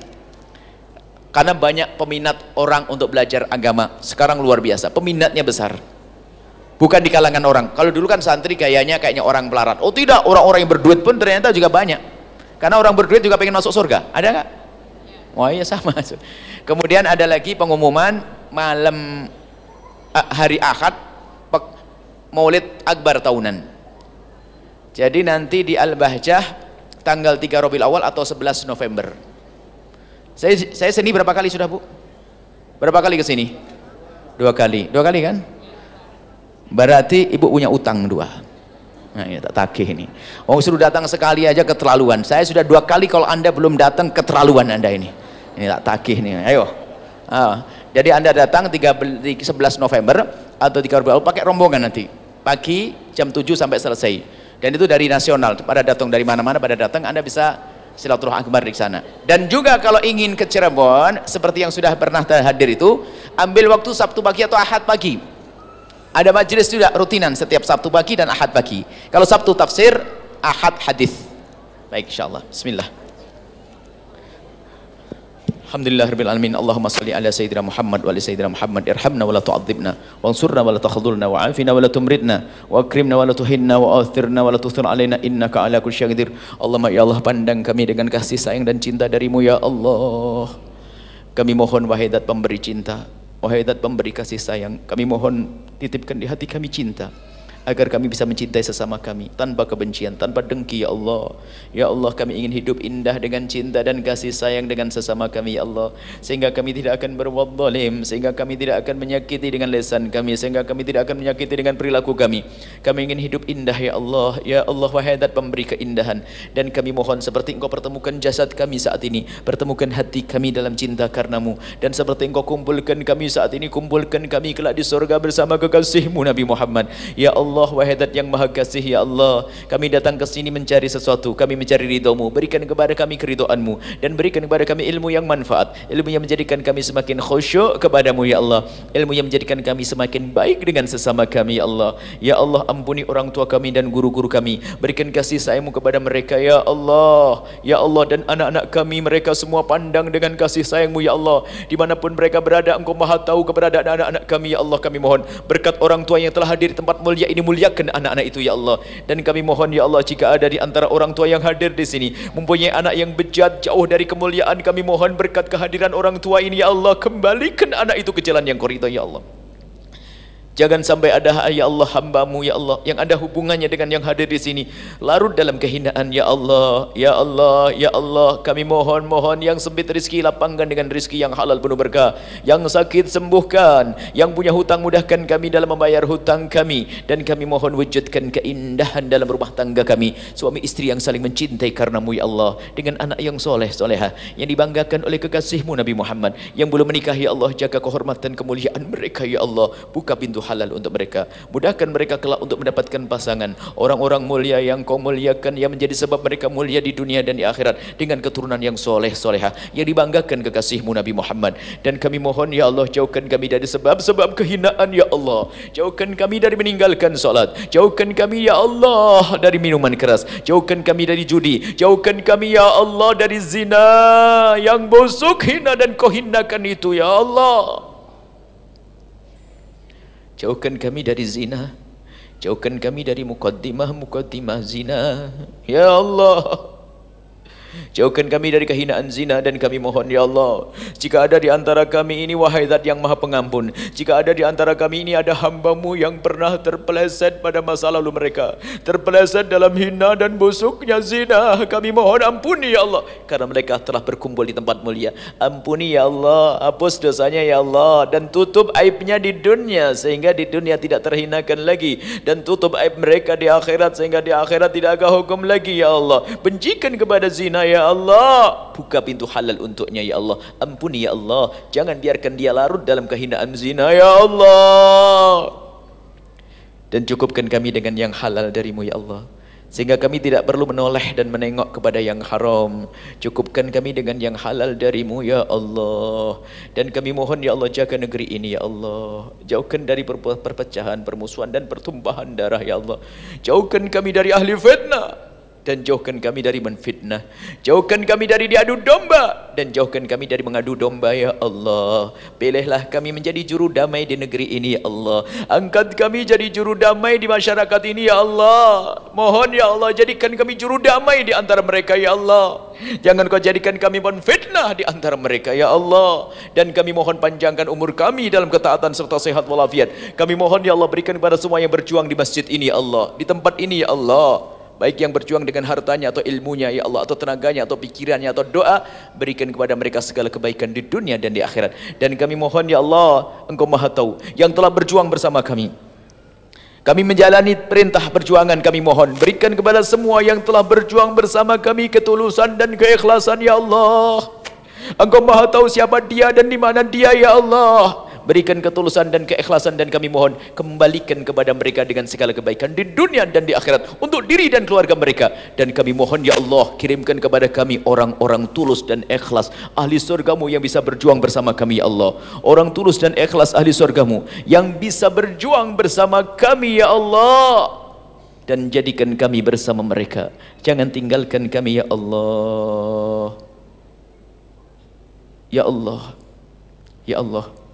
Dan kami mohon yang sakit sembuhkan, panjangkan umur kami dalam ketaatan serta sehat walafiat, dan berikan kepada kami semua husnul khatimah dan istiqomah dalam kebaikan. Kami mohon ya Allah, setelah Kau kumpulkan dalam perkumpulan mulia ini, jangan pisahkan ya Allah, jangan pisahkan ya Allah, jangan pisahkan ya Allah, jangan pisahkan karena kebencian dan kedengkian. Dan kami mohon jadikan hati kami hati lapang yang mudah memaafkan. Maka kami mohon ya Allah, jika ada orang menyakiti kami, zalim, aniaya kepada kami ya Allah, menfitnah kami, menggunjing kami mohon ya Allah, ampuni dia ya Allah, karena dia umat kekasih-Mu Nabi Muhammad. Ampuni dia, jangan hukum dia, berikan kesadaran ya Allah, jangan sisakan dendam di hati kami ya Allah. Dan berikan kepada kami dan mereka semua husnul khatimah, mati dalam keadaan iman. Dan kami mohon ya Allah, jadikan ucapan kami di akhir hayat kami kelak saat Engkau hendak mencabut nyawa kami. Kami ingin saat itu ya Allah, hati dan lidah kami mampu mengucapkan kalimat agung dan mulia, la ilaha illallah Muhammadur Rasulullah, la ilaha illallah Muhammadur Rasulullah, la ilaha illallah Muhammadur Rasulullah sallallahu alaihi wasallam. Rabbana atina fid dunya hasanah wa fil akhirati hasanah wa qina adzabannar. Wa sallallahu ala sayyidina Muhammadin wa ala alihi wasallam. Walhamdulillahirabbil alamin. Al-Fatihah.